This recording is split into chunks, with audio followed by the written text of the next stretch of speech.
Estresse, ansiedade, mau humor, muitas vezes eles podem afetar o que você come. Seja em qualquer hora do dia, algumas dicas simples ajudam a esclarecer os mitos da alimentação. É sobre isso que eu vou conversar agora com a nutricionista Karen Honorato.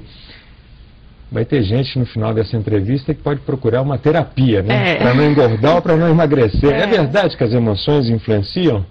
Sim. Essas reações no organismo, Arthur, elas vão aumentar, né, alguns neurotransmissores, alguns hormônios, e isso tem relação direta com o apetite. Então, um grande exemplo, por exemplo, é quando você está com um estresse alto, você vai ter uma queda de serotonina, que é um hormônio do prazer. E essa serotonina tem relação direta com o apetite.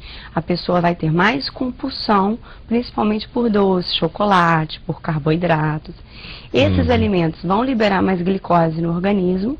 Essa glicose vai trazer mais insulina, e essa insulina que faz ter o acúmulo de gordura, aumentando o peso. Eu posso incluir nessa lista mau humor, ansiedade, estresse. Então, todos esses causam estresse no organismo. Vamos para o que pode ser considerado contrário. Felicidade, alegria, provocam o quê? Aí você vai liberar os bons neurotransmissores, que vai ter uma reação de controle do apetite, da saciedade, do prazer. Então você não vai ter esse descontrole alimentar para alguns alimentos. Aí é o contrário, exatamente. Aí é totalmente o contrário. Fica mais magrinho. Tem que depender das emoções, né? Porque não adianta se o garfo ficar descontrolado. O problema está ligado na compulsão. Porque quando você está com esses neurotransmissores desregulados, você vai ter uma compulsão alimentar por esses alimentos, vai desregular seu sono. Então o estresse controla mais, né, descontrola a sua insônia, você vai ter mais insônia, mais estresse, menos serotonina, e acaba comendo alimentos sempre em quantidade indevida e os alimentos que não devem ser ingeridos. Essa pessoa então que tem compulsão, o que deve fazer? Existe alguma dica para ela? Boas relações, por exemplo, não ficar beliscando. Que quando você belisca o dia inteiro por essa compulsão, você não faz uma refeição completa, então você fica deficiente. O ideal é que a cada refeição você tenha uma proteína e uma gordura boa, para que essa gordura chegue no intestino, libere a colecistoquinina, que é um hormônio da saciedade, e a pessoa para com essa compulsão. Então, uma dica boa é, antes de uma refeição, por exemplo, uma principal, comer uma saladinha com azeite, que esse azeite é uma boa gordura que vai chegar no intestino trazendo essa sinalização. Quer dizer, o segredo da salada para esses casos está no azeite. Para esses casos está no azeite. Né?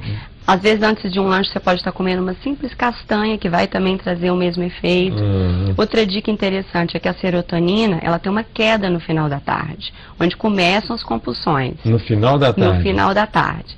Então, o ideal é que à tarde você faça uma refeição também mais completa, onde você tem uma proteína, vitamina C, fibra e o magnésio, que ajuda a regular a serotonina. Então, uma coisa simples como uma vitamina com leite magro, uma fruta, um pouquinho de aveia e 2 castanhas, você já está modulando essa serotonina para não ter uma compulsão à noite. No final da tarde, essa dica, né? Um horário entre 4 e 5 horas é um horário ideal. Eu posso considerar compulsivo aqueles terroristas que atacam a geladeira em casa? Sim, é o mesmo caso, mesmo caso, principalmente à noite. Porque a pessoa está com estresse, esse estresse vai atrapalhar o sono. Então, durante a noite, em vez da pessoa estar tendo um metabolismo de relaxamento, ela está simplesmente tendo compulsões alimentares durante a noite. Né? Vamos a alguns hábitos agora que nem sempre estão ligados às emoções, né? Comer rápido. Comer rápido. Tem gente que come rápido, às vezes absolutamente sem prestar necessidade, atenção, né?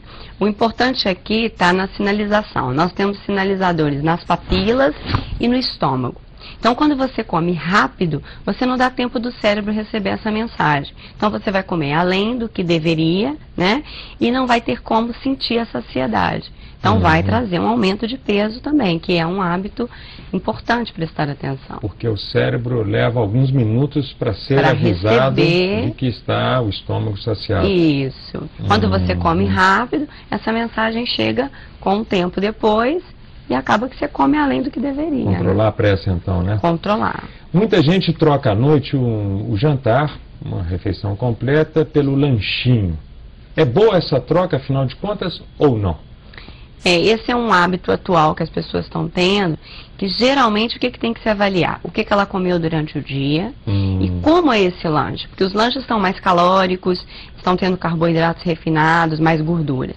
Quando você faz um jantar correto para a pessoa, no horário correto e completo, ele vai ter todos os nutrientes e vai ter uma modulação melhor para todo o organismo. Então, o recomendado é que você faça uma análise para saber qual seria um bom jantar para você, que é bem melhor. Como foi o seu dia, né? E comer bem antes de dormir, não é isso? Pelo menos 2 horas antes. Aí você vai ver qual é o dia da pessoa, qual é o melhor horário para ela estar fazendo essa refeição, a quantidade, né? Porque você precisa dar um tempo para o organismo, para ele poder abaixar a insulina da noite e não ter esse acúmulo que as pessoas preocupam tanto com a gordura da noite. Porque fica acumulada, né? Porque ele vai ter um metabolismo mais lento à noite, né? Ok, então, professora, muito obrigado, viu? Pela presença aqui. Sempre à tarde. Um bom dia para a senhora.